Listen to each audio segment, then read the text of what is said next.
Welcome back to another spoiler review for the Drowned City. There are quite a few cards I haven't covered since the last time I did one of these, but before I get into them, I wanted to give a huge shout out to Darby K for his visual spoiler list. His website, Ancient Evils, is incredibly useful in general, but this is just easily the best, most concise list of everything that's come out so far, and it's incredibly helpful. From here on, though, I'll be going through individual images for each card, and I'll just be going in the order they're presented in the visual spoiler containing all the information, at least for the things that I haven't talked about yet. Which means we're starting off on Crowbar. It is a 3-cost Guardian hand asset, commits for a book and a fist. It has action exhaust Crowbar to investigate with fist instead of book. That's actually a really cool effect. I'm really interested in seeing if you can make good decks with this. It also has action exhaust Crowbar fight, you get +2 fist for this attack. That's probably less valuable. I imagine that most characters using fist to investigate are probably already at good fist numbers and can reliably punch a guy without this +2 anyway.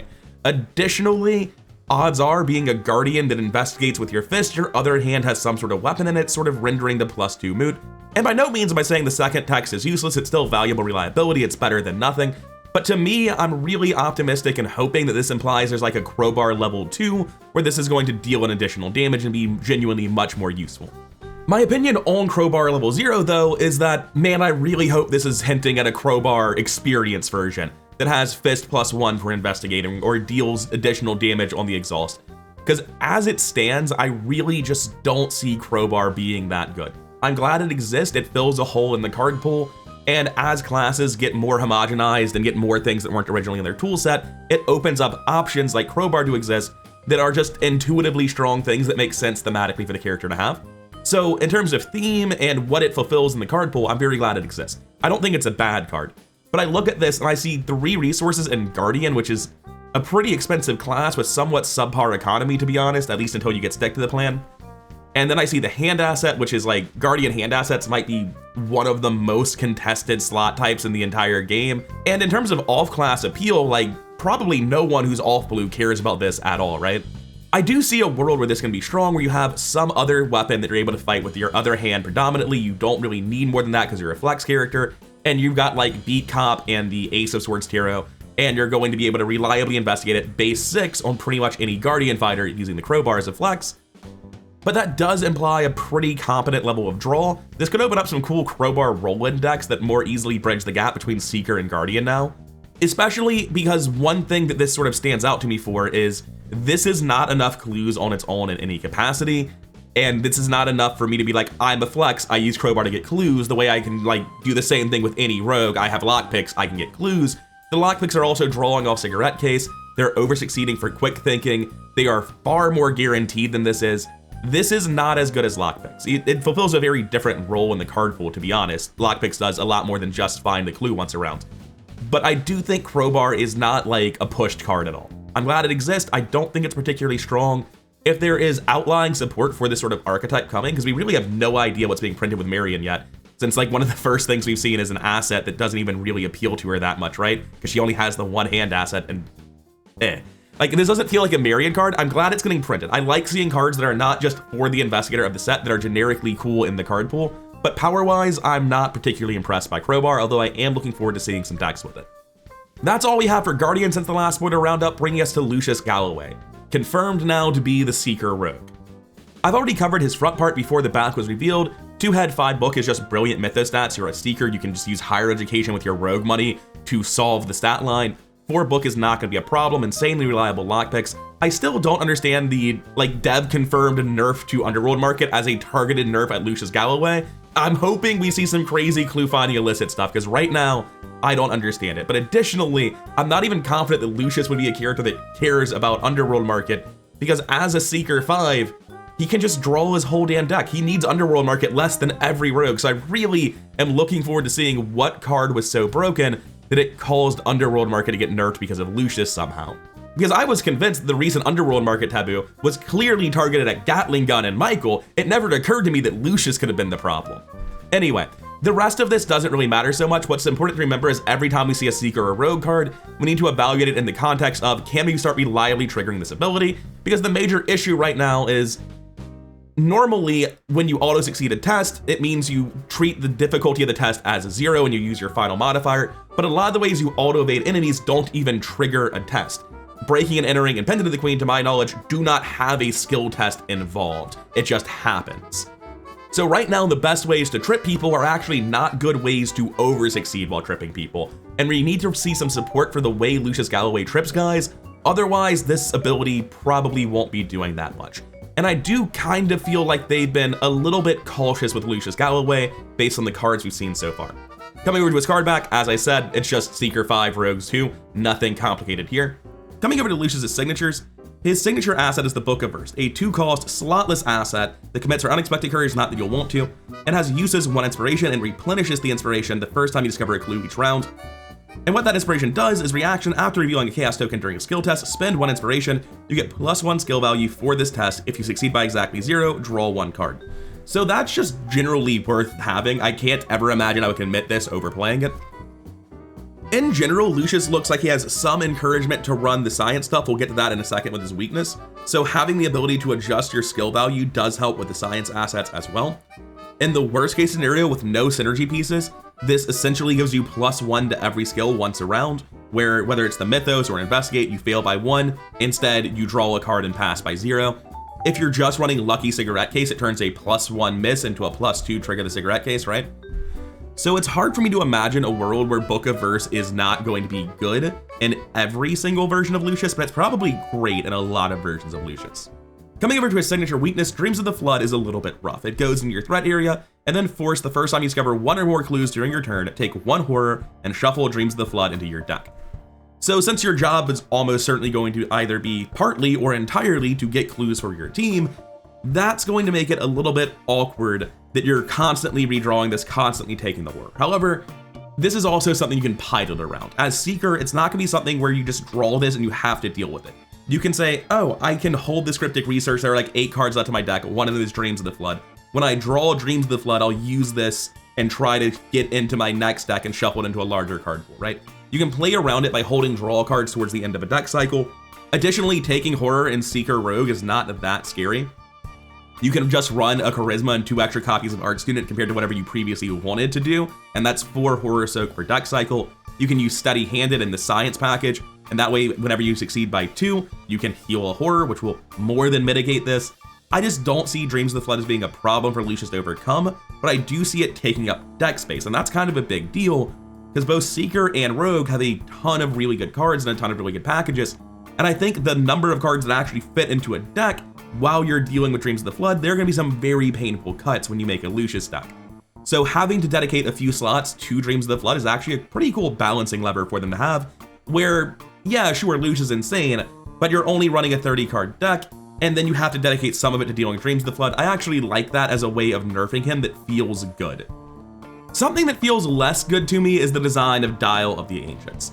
Dial of the Ancients is the new researched asset. It is a 3-cost accessory slot, limit 1 per deck, uses 0 charges.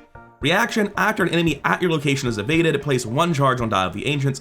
Then if there are 4 or more charges on Dial of the Ancients, record in your campaign log that you've done it, right? And that's going to allow you to upgrade it into one of the 3 other versions of Dial of the Ancients.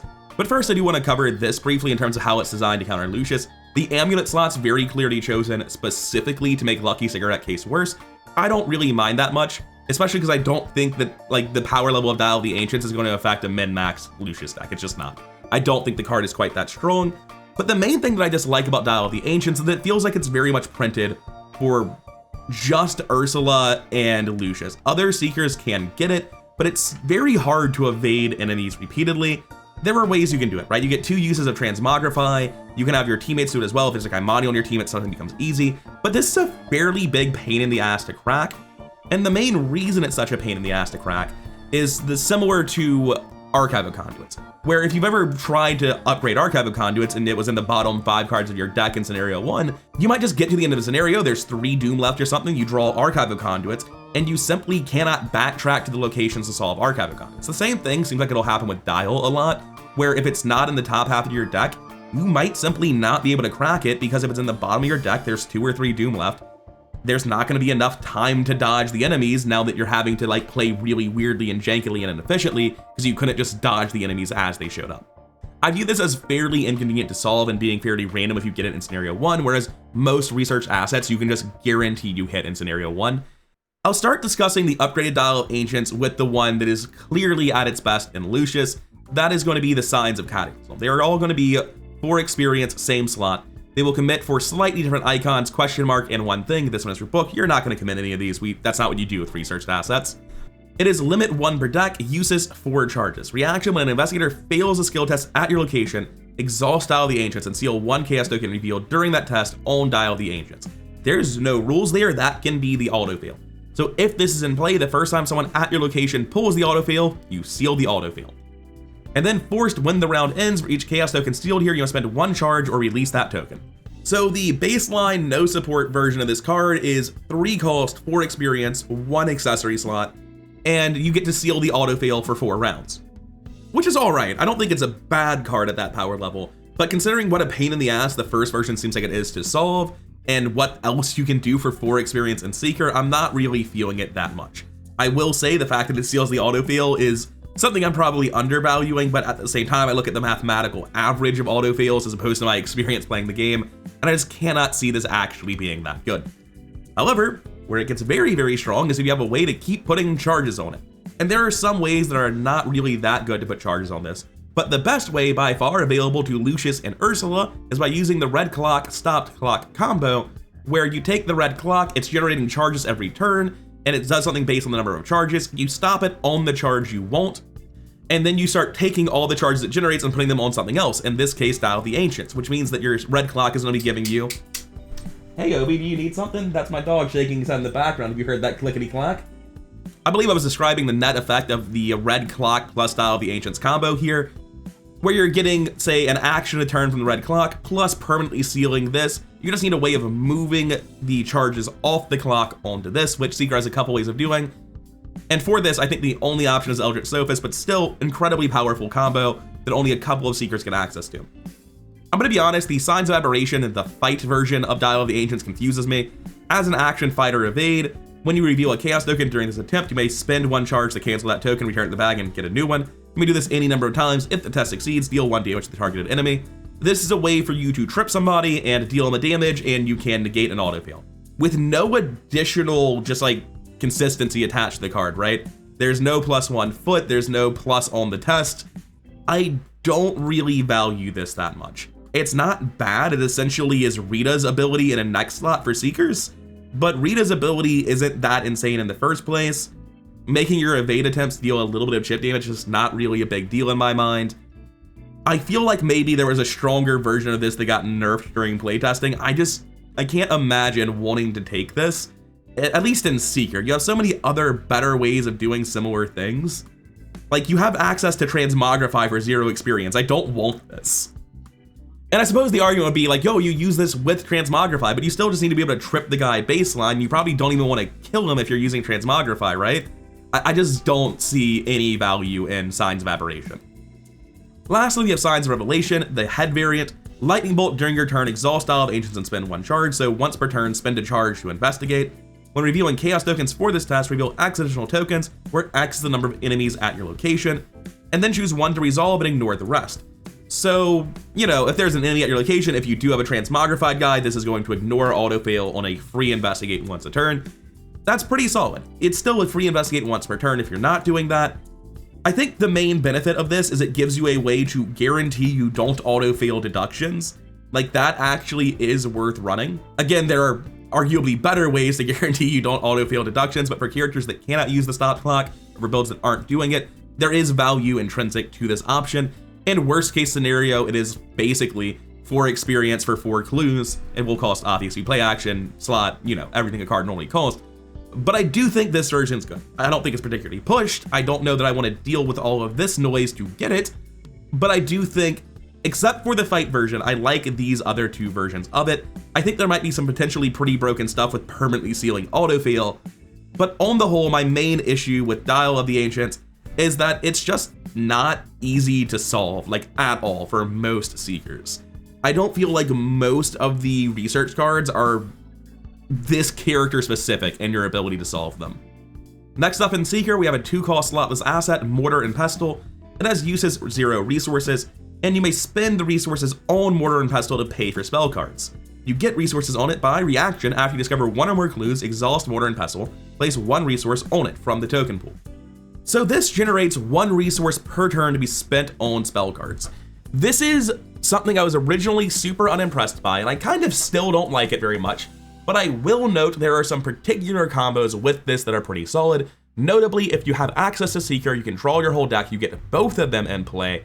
2 resources per turn is enough to play Read the Signs or Spectral Razor every turn as long as you're triggering them, which again, you're a Seeker who drew your whole deck. I'm assuming you can manage a clue per round. Despite that, I really dislike the card and the power level is just not very high. It's a 2 resource asset. I use it as a play action. After I get 5 clues over 5 turns, I can finally play it as an emergency cash basically, right? On turn 5, I'm finally up money, or sorry, break even with just putting emergency cash in my deck. I don't think the numbers are really here for this to be a good generic economy card. Good news is Seeker doesn't need it. They've got great economy already. But even in decks where like you do want to recur your Read the Signs or what have you, just run Crack the Case, right? Like there's good economy available in Seeker in addition to presumably off-class Mystic options. I just don't see Mortar and Pestle making it into a deck slot for most decks. And the last Seeker card we have today is Correlate All Its Contents, 1 cost event, Investigate. You may cancel the first chaos token revealed for this test, return to the bag, reveal a new one. If you succeed, place 1 charge or secret on an asset you control, on an asset controlled by an investigator at your location, not necessarily you. If you succeed by exactly 1 or 3, place 2 charges or secrets on that asset instead. I will note that because the exact amount is 1 or 3 and all the other science stuff is 0, 2, and 4, it does sort of want you to succeed by a different value than the stuff that naturally fits into the final value adjustment package that I was talking about earlier with Lucius. So I'm going to oversimplify this card down and review it in an ideal scenario where it is a 1 cost fast event that just places 1 or 2 charges or secrets on an asset at your location, right? In an ideal world, if that's what this is doing in your Seeker, because you were already going to be taking basic investigate checks and passing them. If it's only 1 charge or secret, I genuinely don't think it's good enough. And if you're using the stuff to adjust your final values, it's going to be coming at the cost of landing on a 2 or a 4 or a 0. So again, it's still coming at the opportunity cost of something else. It's basically got to be giving you 2 charges or secrets, and the opportunity cost is still like heal, horror, draw a card compared to have landing on something else, right? I really don't know that I think particularly highly of this. I like that it's helping to flesh out the identity of Seekers who are adding charges and secrets to things, but I don't know that the package of support cards for you to manipulate it to a 1 or a 3 on success is good enough on its own. Like if you weren't using it with the science stuff for more clues and more card draw, and you were using it for this, I think it's a bit too setup heavy for not enough value. I will also note that this is just a good card for Farsight decks. Any cheap event that investigates with additional bonuses is always good in the Farsight deck. So it's not like its home is uniquely, I need to make Pendant of the Queen last forever, or whatever charge card you're talking about. You can put this for generically good value in pretty much any high draw deck if you're cycling your deck, but the card slots in those sorts of decks are super competitive, and I don't know that Correlate All Its Contents is good enough to meet that criteria. And before we move out of Seeker, let's talk about the Seeker half of Agatha Crane. A while back, we got to see both fronts of Agatha Crane. We didn't really know what the back was. As a quick refresher, 4 head, 3 foot, good stats for a 4 head Mystic, that's about the best you can do. 4 in Book and 1 in Fist, which makes your Spectral Razor pretty terrible at base 5. That might actually just be tied for the worst Spectral Razor possible, excluding a 0 setup Diana Stanley, I guess. But the 4 book with Seeker access is actually a lot more relevant than it otherwise might be. When your turn ends, if you sealed, canceled, or ignored 1 or more chaos tokens this round, play a spell or inside event from your discard pile. After that event resolves, remove it from the game. This is inherently better with clue finding stuff than with fighting stuff, because you would have to end your turn with monsters alive, which means if you drew the monster, it really messed up your turn probably. This ability is just much easier to capitalize on if you're playing a flex or a clover rather than a dedicated fighter, and God knows this character doesn't look like it's built to be dedicated fighter. And the fronts of these cards are completely identical. Star is +2, you cancel this token and draw another in its place if you do draw 1 card. So the star is draw a card and trigger your ability, but you have to re-roll, so it's not guaranteed success. I don't really know how I feel about stars like this where you have to cancel it to get the benefit. I'll have to play with Agatha to have a more cohesive viewpoint on it. Now we have the back of Agatha. We know both versions are deck size 35. The Seeker version is Seeker 0 to 5, Insight 0 to 3, and up to 10 level 0 Mystic cards. The Mystic version is a Mystic 0 to 5, Spells 0 to 3, and up to 10 level 0 Seeker cards. To be honest, I'm not really sure why Agatha got hit by deck size 35. Kind of don't know. Agatha's a character where I'm really not too interested in her and not deep diving into Theorycraft with her before I get to see the full package of cards coming out for her. I don't look at her and think she'll be weak, but I do look at both versions of Agatha, and I think, oh, Mystic 0 to 5, Spell 0 to 3, isn't that mostly Mystic cards? And I think, oh, Seeker 0 to 5, Insight 0 to 3, isn't that mostly Seeker cards? One thing I do note looking at this is it seems very probable that when you're taking your 10 level 0 Mystic cards or your 10 level 0 Seeker cards, either way, you're probably going to want to pick up Spells and Insights to help fill out, because like, obviously Agatha Crane wants Deep Knowledge in general, but also you want the things that you can replay with your ability, and getting that with your splash is going to be helpful. My overall opinion on Agatha is basically that I just find the character a little bit disinteresting. I think it's because like there's just a lot to think about, which makes it difficult for me to immediately grok what she's supposed to do. And I just look at her and I cannot shake the feeling like, oh, extra deck size, that's a penalty I never like. You have very little access in either version of Agatha. They're basically just two separate Agathas entirely. And then I look at the front of the card with the 4 book, the 4 head, and I'm like, oh, we're doing this again. I played these Mystics. So Agatha's a character where I'm not super hyped about her. I don't necessarily think she looks weak. I just think I need to really look at what her deck is going to come out to be. And I'm not interested in her enough to like start theory crafting before I see her support the way I am with George Barnaby. So she exists. That's my opinion on her. Once I see her full card pool support, I'll make more decisions. Before I move on though, I should talk about her signatures. Ocula Obscura is a 3-cost accessory slot asset. Reaction: after you succeed in a skill test, if no tokens are sealed here, seal a non-symbol token revealed during the skill test on Obscura. Forced: when you would reveal a token from the chaos bag, resolve the token sealed here instead, then release that token. So this is just an absolutely fucking crazy asset. This is gonna be a card like Analytic Mind in a min, where people are like, oh my god, it's so strong, I wish I started with it.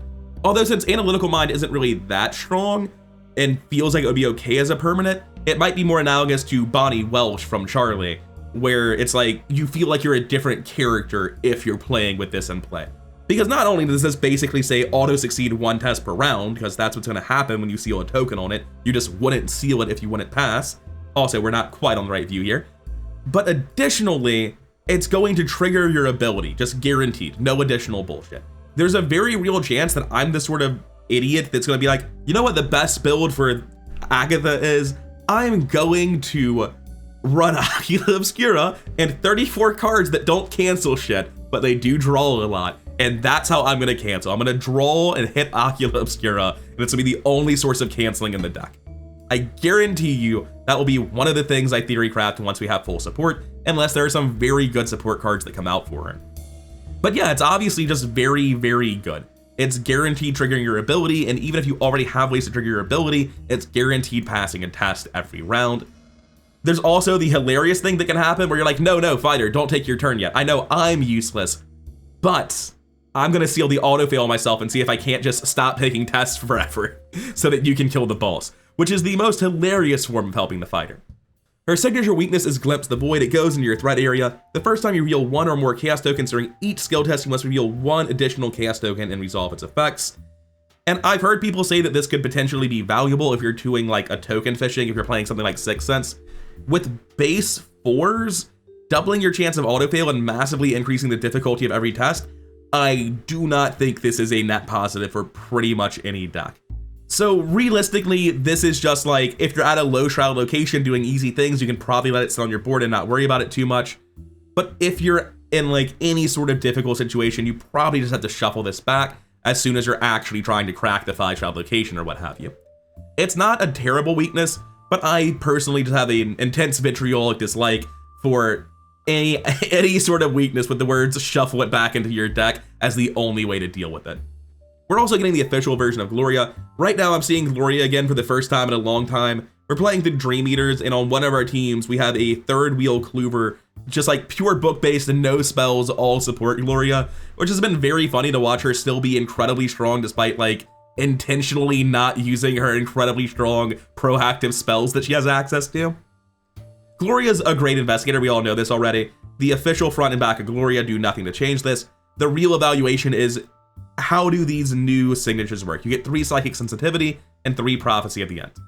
Psychic Sensitivity commits for Guts, you get 3 copies of it. Fast, play when an investigator at any location draws an encounter card. If there is a copy of that encounter card beneath Gloria Goldberg, cancel all of that card's effects and discard both copies of it, then draw 1 card. I think Psychic Sensitivity is a really wonderful card. The fact that it also draws a card, like, alright, sure, Gloria needed that, but the new signature weakness for Gloria is terrifying. You shuffle 3 copies of this into the encounter deck. It has Surge, so you get a normal encounter card too, and the important thing is Forced. If Gloria Goldberg uses her reaction ability, and this treachery is among the looked at cards, it must be chosen and placed face down beneath her. If you cannot, discard a non-weakness card beneath her first. Then if there are 3 copies of this treachery beneath her, she is defeated and suffers 1 mental trauma. So yeah, that's horrifying. And once again, we've been on the wrong view. I'm just off my game today. But coming back to the original Gloria, her reaction ability is a win trigger, so you have to declare it before you flip anything. It's not like you can use Scry and look at the first 3 cards and then flip the 4th one, knowing you're safe now. So how does this really impact a Gloria's play pattern? Well, there are basically 2 different ways it can go out. The first is that Gloria simply just doesn't scry the first copy of Prophecy at the end, or the second copy of Prophecy at the end. In those circumstances, you just don't care about this. If Prophecy at the end goes into the discard pile for any reason without Gloria having hit it, then Gloria laughs and just doesn't have a signature weakness. The second option is you hit the first Prophecy at the end, and now you're living on a knife, because it's entirely possible that you scry the deck, you flip 2 of these at once, and instantly fucking die. So that's the major thing with this, is you have to play around the chance that using your ability instantly kills you. So essentially what Gloria must do is when Prophecy at the end gets hit the first time, if it goes under Gloria, she just sort of has to stop using her ability for a little while until she's able to see a second one get drawn, and whether it's discarded or you use your Psychic Sensitivity to kill both copies doesn't matter. What matters is that once the second one's gone, you can use your ability safely again. So this really does meaningfully impact how Gloria gets to use her ability, and is actually a really cool and appropriate weakness for Gloria. On the whole, Psychic Sensitivity is actually such a good card that I'm not even convinced that it's bad, like from a power perspective. Obviously, a lot of people don't have the choice. But from a power perspective, Psychic Sensitivity and Prophecy at the end, compared to a completely useless signature and a relatively threatening one where the basement gets flipped on you for the book promo version, I don't think this is much weaker, if weaker at all, because like this does alter your game patterns, right? But you gotta get pretty unlucky for it to really turn you off for that long. Additionally, Psychic Sensitivity is just incredibly good. It's 3 copies of Word of Protection and they all draw themselves, so essentially it's just crazy. It's just a very, very good card, and I think Prophecy at the end makes Gloria more balanced and more fun, and I'm really happy with what they cooked up for the way the official Gloria should be run. Next up, we've got the Great Work, also known as Mystic's Opal. Permanent, limit 1 per deck, purchase only at deck creation. You earn 1 additional experience after each scenario of this campaign. If you are defeated, you are usurped by the homunculus. Replace each signature card in your deck with a random basic weakness. Flip this card and replace your investigator with it for the remainder of the campaign. This basically kills you, but we will go ahead and talk about the Lost Homunculus. This guy has 2s in all stats. You cannot choose to start with him. You cannot add, remove, or upgrade cards from your deck. You're locked into whatever you have. But you do get +2 skill value while resolving spells on abilities, so you're now a 4-head mystic with 2 and everything, terrible stat line. And Forced, when you are defeated, you are killed, so you're still Karen's Opal, just with a second step, really. Because honestly, if you get turned into the homunculus, you're probably going to be best off just retiring and picking a new character immediately. Considering you were previously a mystic and nothing says to get rid of your starting trauma, I don't believe there's been any rules clarification on this. That likely means that you're gonna be coming in with almost no health and dying pretty easily, even if you wanted to be the homunculus. I've heard people talk about that idea. I don't see it at all. I've heard people mention like Lola's ability is so bad that maybe you intentionally kill yourself and become the homunculus. You don't even lose soak on Lola. And it's a really cool idea in theory, but the practice of it is that you're gonna spend the first, half of your campaign playing a Lola deck that doesn't even want to be Lola, like you're building towards things that don't work while you're Lola. Then once you die, congratulations, you have an even worse stat line and you can never spend experience again, you're locked in. So I really don't see even like Lola intentional suicide on scenario 4 getting any real value out of the Great Work. It's just cool that it exists. from a power gaming perspective, it's not saving Lola. I'm not even convinced it's a better Lola. So realistically, I look at this card and I'm like, all right, every Mystic I play gets 7 more experience unless they're afraid of dying, which being a Mystic is usually not the case. So yeah, I'm glad there's interesting Mystic permanents. I like the flavor of this one. I really love the Homunculus, but I really just cannot ever imagine a clever use for this other than this being death with extra steps. Next up, we got Whispers of Doom, a 3-cost Mystic event committing for Head Fist, Parlay, and choose a non-weakness enemy at your location and test 3 head plus X difficulty, where X is that enemy's horror value, which will often be 3, sometimes 4, rarely 5, pretty much never 6. If you succeed, defeat that enemy, or deal it 3 damage instead if it is elite. If you fail, place 1 Doom on that enemy. So yeah, that's great, right? For the vast majority of enemies, this is do a 3, 4, or 5 head test, which is probably proportional to fight values. And if it's not elite, you just defeat it, so it gets the victory. And if it is elite, it still deals 3 damage, which is a ton for a level 0 event, to be honest. And yeah, if you fail, place 1 Doom on that enemy, and you're not adding anything to the test, so that's definitely scary. This might be a card that's much easier to play in somebody who's running an Olive, who can control the tokens they're hitting better. It might be much easier to play in somebody who's just naturally 5 head, but still running stuff like Holy Rosary for just reliability reasons. You probably don't see this getting played a lot in, say, a gem deck, right? Where you get your head to barely workable numbers, and then you focus on getting value where you can and being very transparently strong, and being up 2 or 3 on the bag, which is a lot less good when failure places a Doom on the enemy. I think it's a very strong card. I'm looking forward to playing with it. I'm glad it's got the Cursed tag. I didn't notice that at first. I'm very glad this has the Curse tag to like give a few characters access to it. I don't think it's going to affect much of anything, but I am glad for that tag. I will note before I move on, because I've been generally hot on this card, it is a 3-cost event, which is fairly expensive and a lot of money to ask for. Next up, we have Spiritual Echo, and this is one of the cards where I saw it and I just asked my Discord, like, hey guys, what am I missing? Because I don't get it. And all the responses I got really didn't like tell me I was missing something so much as confirm that this card just feels like a miss for everyone who was talking about it. If you have knowledge I don't, I'm all ears. This is a 2 experience, 1-cost event, attached to your location, limit 1 per location. Reaction: after you activate an action or lightning bolt ability on a spell or ritual asset, perform that ability again at attached location as if you were there, ignoring that asset's cost, if any. You may trigger this ability from any location, return Spiritual Echo to your hand. The game effect this will translate to is you spend a resource to attach this to your location, and then at any point in the future when you use a spell or ritual asset, you can return this to your hand to trigger it at that original location too. I'm hoping that we're just missing context for Spiritual Echo, because right now the effect of it is very unimpressive. It just allows me to spend a resource to take an action normally. So what's the point? What am I doing here? Why did I spend 2 experience on this? Really 3 because of down the rabbit hole, right? I'm hoping that there is missing context, that like maybe the Mystic assets are actually gonna be really interesting this time, and their base values are not as high, but like every single time you activate a Mystic asset during your turn, the effect of the Mystic asset goes up, and you suddenly have a reason to care about this. As it stands, this is something in the current card pool where it were 0 experience and 0 resources. I still wouldn't play it, because it doesn't do anything, right? I have no reason to care about this outside of the incredibly niche scenario of I know a boss is going to spawn here, so I can attach this to my location to do stuff next turn to it.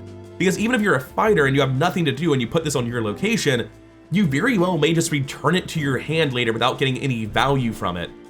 So yeah, Spiritual Echo, just deeply confused by the card. There's either some really interesting support this fits into, or this is binder filler. I have no idea which yet. Only time will tell. Eye of Galloway has me hyped. I like it a lot. I don't know that it's actually all that strong, but it's very cool. It is a 2-cost, 2 experience, exceptional accessory slot item. You get +1 head, like always for Mystic accessories, but this soaks for 3 meat, not horror, which is typically the thing that you would really want to see in a Mystic card these days. Mystics have, generally speaking, higher base horror than health. Oftentimes your arcane research will balance them out, but all the Mystic cards can have good horror soak and little to no meat soak, so having access to meat soak in class is just a good thing. The real effect of this card though, because you're not spending 4 experience for 3 meat soak, that's crazy, just buy a bulletproof vest, is to play with the top card of the encounter deck revealed. This is actually kind of crazy depending on how, like FAQ rulings for Gloria. because normally determine investigator order is not a step in the game. Gloria picks investigator order. It doesn't have a timing window on Gloria's card, you just do it. So when you pick investigator order, does that mean you go into the mythos phase and you say, I'm 1, you're 2, he's 3? Or can you go into the mythos phase, see the top card of the deck, say, I'm 1, you take it, see the second card, say, she's 2, they take it, and then see the third card and give it to the last person, right? Do I get to pick during the mythos phase, or do I have to declare it ahead of time? Because normally it's static, it's constant. Gloria doesn't have a timing window. If it works in the latter way, this card's just kind of crazy for Gloria. It's very, very good. Essentially, even if you aren't able to scry, because either you don't have another scrying effect right now, or you've just shuffled the mythos deck to do an agenda advancing, which happens fairly frequently, this would allow you to still very heavily mitigate the mythos phase. This also for anyone enables cards like Foresight, where you suddenly know what card you're going to draw every single time. This is a card that has me very interested in its applications. I don't think it's individually super powerful, but depending on what combos with this could be part of some of the most broken stuff in the game, and realistically it probably just ends up being pretty good. I'm very excited for Agatha and Athoa, and even though like on the 10 it's not that impressive, I feel like it's a rules nightmare and I'm looking forward to see what the clarifications are, but I assume that Gloria can do it the favorable way, because there's simply nothing else it could mean to me. There's no timing window for her to adjust. If Gloria does have to pick, like when you see the top card at the start of the mythos phase, this gets tremendously weaker and or you barely care. It's a lot worse if that's the case, but right now it feels very, very cool in Gloria, and then the other synergies open to this, because presumably there's gonna be some support with this. It's not gonna be printed in total isolation. Gloria's coming out, right? So I'm very interested in seeing what this card ends up doing, and I'm definitely gonna play with it at least once or twice. I can't imagine it's binder filler. I have to imagine it's pretty damn good. Right, this card exists. Deliverance, 0 cost, 3 experience, spirit event. Fast, play when the draw and counter card step when the mythos phase would begin. You draw each encounter card that would normally be drawn in this mythos phase. Cards drawn during this mythos phase cannot be canceled, and the first card drawn gains surge. Skip the draw and counter cards a step of the next mythos phase, max twice per game. So, first of all, mystics are normally safe to the mythos phase, yes, but part of that is that they run cancel effects, which cannot be used during this. Second, mystics are normally safe to the mythos phase, but they don't normally draw 4 encounter cards at once in a 3-player game. So a lot of the things that would make a mystic feel safe generally cease to function with this card, and you will probably immediately be in fear for your life after you play this. Moving on from that, what's the actual effect of this card? Well, it depends on player count. If you play this in true solo, you draw 2 encounter cards, you skip your next mythos phase, and that's not nothing. That didn't help you, actually. If you do this in 2-player, you mitigate 1 encounter card. If you do it in 3-player, you mitigate 2. If you do it in 4-player, you mitigate 3. But that doesn't transparently mean that it does more the more people are on your team, because it also hurts you more the more people are on your team. For 3 experience, realistically 4, you're running down the rabbit hole, don't lie to me. For 4 experience, drawing, let's talk about 2-player, drawing 3 encounter cards hurts like hell. That's a really painful thing to do, and you're mitigating 1 card, it's not worth it in 2-player. So let's go all the way to 4-player, let's look at the extreme. You're mitigating 3 encounter cards for 4 experience. Is that good enough? Well, they're random, so maybe, possibly. It's not clearly bad at that rate, but you're drawing 5 encounter cards. It's so fucking scary.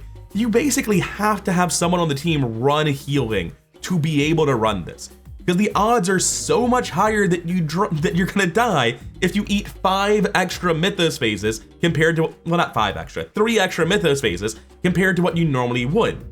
This card's very scary for the amount of experience that it cost me, and the fact that its value is going to be random because I don't know what cards it's going to pull, and that I basically have to be running healing in a 3 or 4-player game for it to even be considered in the first place.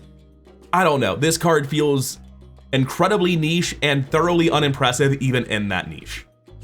Which brings us at long last to Survivor cards. We actually don't have many of these, but the ones we do have are some real bangers. Nautical Charge is a 3-cost hand asset that commits for a book. While it's in your hand, you may perform the below action ability if you do discard Nautical Charge instead of exhausting it. That's actually really cool. I don't know that that's going to matter very much at all in real play based on like how I'm envisioning this card getting played and the deck that's going to fit in, especially because of how that action works.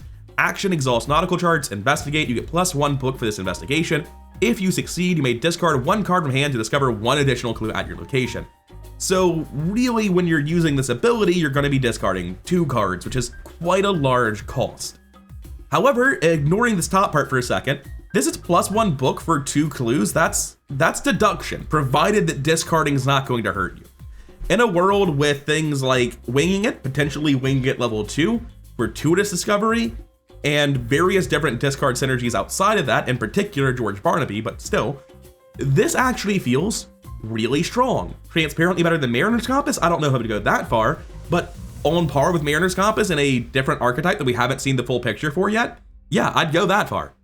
Nautical Charts looks very good. Insane in George, very, very good in Wendy, for instance, because Wendy's going to be able to basically ignore the cost of discarding by discarding an event. There's a lot of hype to be had for this card. It's a very strong, basic book-based Cleaver thing outside of Mariner's Compass, so it's nice to see survivors finally get access to something like that, and not just feel like they're locked into Mariner's Compass if they want to play a traditional book-based game, or use their off-class access. I'm very hyped for this. This also makes me a lot more hyped for Bob, because this is something that Bob can use in the book-based game that he's just locked into at level 0. Bob is getting the support I want to see, and I'm hoping that Discard Bob can drag his ass out of my bottom tier. I will also say that between Nautical Charts and Carlisle, who I talked about in my first spoiler video, I think the discard archetype's looking pretty real. It doesn't look so strong that I'm expecting to see a Shed a Light tier nerf happen, but we haven't seen the whole package yet.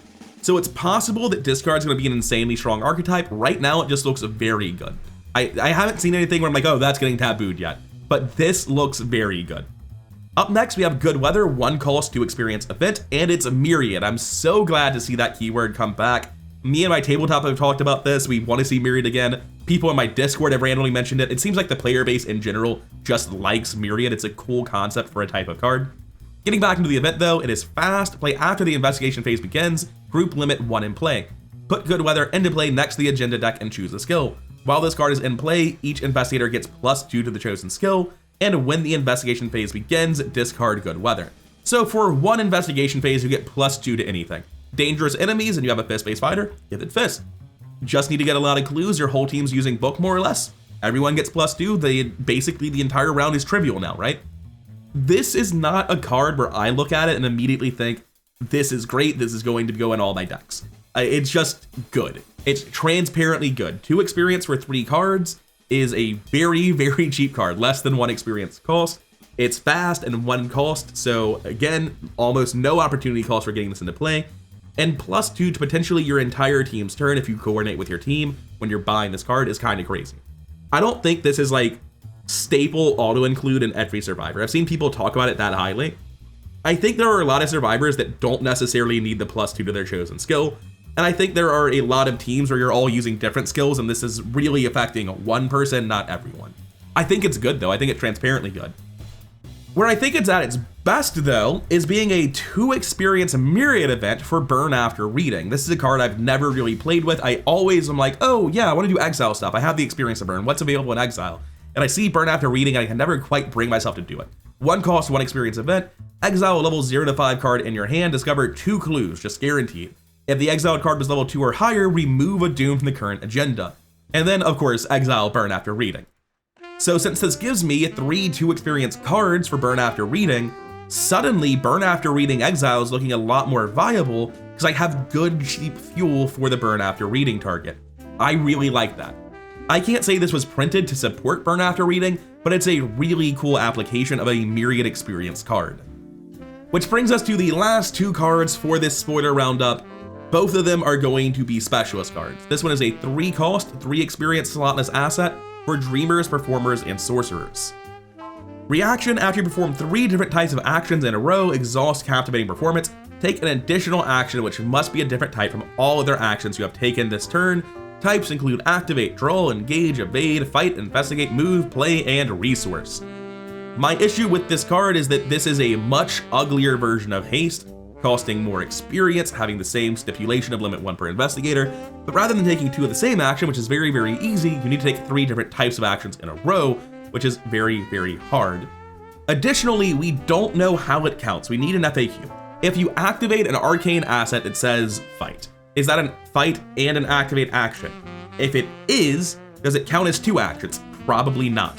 Does it count as 2 different types of actions and you pick? That's what I would think, but it might just be it counts as both types of actions, and then to trigger this effect, you have to do completely different things, so no more activate actions. I don't really know, without official clarification, like I can't even hazard a guess, how this is meant to work. How generous or harsh is this meant to be? The net effect, +1 action, obviously good. But because it's a different type of action and you've already done so many other things, I imagine a lot of the time this will be forced into a draw action or a move action, which aren't terrible action types, but it's not as good as just an extra action. I'm not gonna pretend this is Leo DeLuca. I really can't even evaluate the card without official clarification. That's how I feel. I can't find official clarification, so I'm gonna lock in my opinion at without further clarification, I cannot evaluate the card, which is not a good thing. My first reading of the card is to look for an FAQ, but oh well, here we are. And to come in with possibly the strongest card we're reviewing today, this thing is an absolute banger. We have a Memories of Another Life. It is a 5 experience Unexpected Courage, and it only goes to artists, believers, dreamers, and sorcerers. I didn't cover the tag very much on Captivating Performance. It's because it doesn't matter who gets it. I don't know what it does yet. I don't care who gets it until I know how it works. But with Memories of Another Life, I need to see the list of people who can run this, and I'll go grab that for you. So here's the list of people who can run it. In Guardians, you have Sister Mary and Zoe Samaras. In Mystics, we have like half of them. We have Agnes, Akachi, Dexter, Mateo, Luke, and Mary, or Marie rather. And then we have Safina and Rogue and Lucius and Seeker. So what does the card actually do? If the skill test is successful, you may remove Memories of Another Life from the game to search your collection for any non-permanent level 0 card, even if it does not meet your deck building requirements. Play that card at no cost. At the end of the game, return that card to your collection. I don't know why that last part's there. It seems intuitive. It feels like it should be in parentheses as reminder text, but regardless, doesn't matter. What this card does is on a successful skill test, play any level 0 card in the game. So not skill cards, you don't play those. But what does that leave open to us? Well, just immediately as a floor, we have access to Bank Job, gain 8 resources, or we have access to Thorough Inquiry, draw 5 cards. If you have the ally slot open, one of the obviously strongest things you can do with this is rip Leo DeLuca at 0 resources, which is insane. There are a lot of more interesting things Memories of Another Life can do, and frankly, this is a card where it's like it needs its own video. There's so many cards in the card pool that are not normally evaluated at no cost. So yeah, sure, I can pick up Lucky Cigarette Case with this too, probably not better than just immediately drawing 5 with Thorough Inquiry. I can use Eldritch Sophist in any class, not just Seeker access, and suddenly I open up so many different card combinations. There's a lot of obviously really interesting things this card can do that really deserve their own video, but I kind of find them to maybe be traps unless someone on your team is sealing an autofill, you know? If I make a deck that's built around using Memories of Another Life to get Eldritch Sophist outside of Seeker access, right? So I can move charges and secrets around. That's really cool, I love that concept. But it's really bad when I autofill, right? When I just don't get the thing my deck is built around at all, full stop. It's just not there anymore. That seems catastrophic. So on the one hand, should you play around that? Probably not. It's a 1 in 16-ish to get an autofill. Provided there's not a ton of curses on your team, you're likely fine, right? And you have a second copy of this, and if you're doing it in Seeker or another very high draw deck, then you can just redraw this and try again. Because you only remove this on a success, right? So on the one hand, I'm a little bit scared of building your deck around stuff with this. On the other hand, that's coward talk, and this is sick as hell. Very recently, I've talked about how my tabletop group just house tabooed Versatile to cause 0 experience. We just unchained it to nothing. I ran it once in Harvey and felt how much worse it made my deck every game, to the point where like halfway through I was like, guys, can I remove Versatile? This shit sucks. Memories of Another Life is a tremendously better Versatile. Allowing you to just not pay the cost for the card drastically opens up what sort of cards can be good because you're changing the evaluation of the card. Leo DeLuca doesn't make it in my decks all the time. The reason is that 6 is a lot of resources, and I cannot pay for the guy and enable big money simultaneously, or just pay for the guy full stop, depending on what the shape of the deck is. The fact that Memories of Another Life removes the cost and changes the evaluation of cards makes it so damn cool. I love this card, I look forward to playing with it, it sounds way better to buy Memories of Another Life than Observed. I hate it when I get to the end of a campaign and I buy Observed. I would much rather buy Memories of Another Life and start doing something absolutely crazy. And I think some of the coolest decks in the game might be tempo decks that like upgrade this within the first 20 experience. I'm really looking forward to playing something like that, and I personally love this card and cannot imagine a world where it's bad, because Unexpected Courage draw 5 is just a ridiculous effect, right? That's crazy. That's the floor for this. It's insane. Obviously, it's better if you have a way to dig out 5 experience skill cards, but as far as I know, the only way to get this out of your discard pile if you fail the test is to circle around the bend and redraw everything. But this is such a cool effect. I really want to play with this card. I think it's incredibly powerful. Looking forward to it. I will note though that the vast majority of people who do get this card are just Mystics, and as a result of that, I'm not like particularly hyped for it in most of the characters. I think in Lucius and Zoe it looks incredible. Sister Mary needs to be spending her experience to deal with her bad fighting. I suppose Memories of Another Life might be able to grab something that boosts her fighting that's untraditional, but I can't think of it off the top of my head. Safina is a event-based deck, so I'm not sure what you're really gonna get with Memories of Another Life that's gonna change the world for you. And all of these Mystics have like this pile of incredibly important mandatory experience to get all their baseline functionality going right off the bat.